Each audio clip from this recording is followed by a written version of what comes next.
Okay, so now we're going to look at the natural logarithm derivative. So here's my natural log graph. This again is the tangent line, and so at this particular point the tangent, the slope is 0.5 over 1, so that's a half slope, and so the point B, as you can recognize, is at 1/2. As A gets moved, it'll calculate the slope and B will draw itself out. And so if we do this, let's take a look here what we have. When I come along and I move my A value, here's what happens. And so my slope is getting smaller and smaller and smaller, getting really actually close to 0, as you can see by 0.15, getting closer and closer and closer and closer and closer to 0. So it is asymptotic here, it's never going to be 0.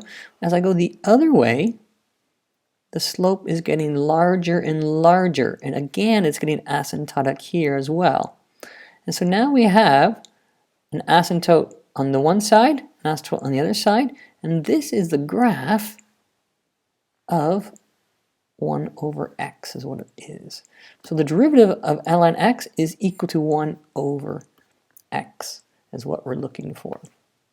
And so from the formula booklet, just to review, e to the x is itself as a derivative. The natural logarithm of x is 1 over x. And these are in your formula booklet, and it looks like this.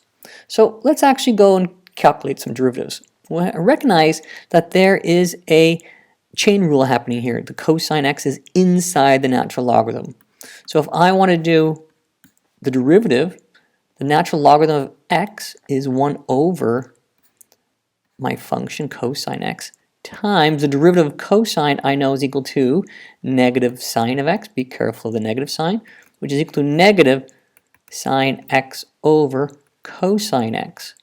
But what I recognize that sine over cosine is equal to tangent, so it's negative tangent x. Continuing along with B part, if I'm going to find the derivative here, I have to recognize that I have a product rule going on here. So here is one function times a second function. And so remember, if I have f and g, if I'm going to do the derivative, I do the first times the derivative of the second plus the second times the derivative of the first. So using that idea, we have two functions here. Let's go ahead and go f prime of x. I'm going to write the first function is equal to x squared times the derivative of the second function. Now we've got to be careful here. So there's an inside function here, so it's going to be 1, using the natural logarithm derivative, it's 1 over the inside function, which is x squared, times the derivative of the inside function, which is 2x, plus, now we're going to have ln x squared times the derivative of x squared is 2x. So let's simplify this here a little bit. I can cancel out those there. And now I recognize that I have a 2x and a 2x. So I'm going to factor out the 2x altogether. And so I'm left with 1 plus ln x squared.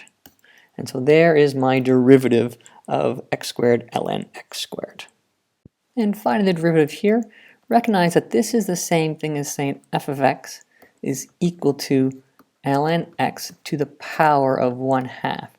And now the ln x is the inside function. And so if I'm going to find the derivative, the 1/2 comes down times to the negative 1/2 times the derivative of the inside function, which is 1 over x.